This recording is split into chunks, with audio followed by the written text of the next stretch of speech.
Kalau letak dekat sudut ruang tamu rumah teres lama, terus nampak macam ruang tu memang dibuat khas untuk healing corner.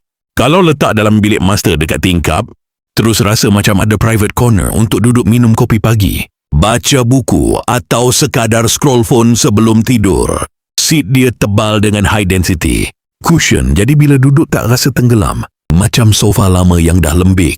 Sandaran tinggi buat badan rasa lebih selesa bila nak bersandar lama. Datang sekali dengan bantal kecil, jadi lebih sedap untuk sokongan belakang. Kaki kerusi guna kaki logam yang nampak moden dan stabil. Fabrik dia pula jenis kemas dan sesuai dengan vibe rumah moden.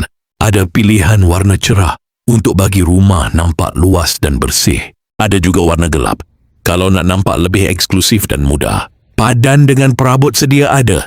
Yang paling syok, kau tak perlu ubah satu rumah semata-mata nak rasa rumah nampak minimalis.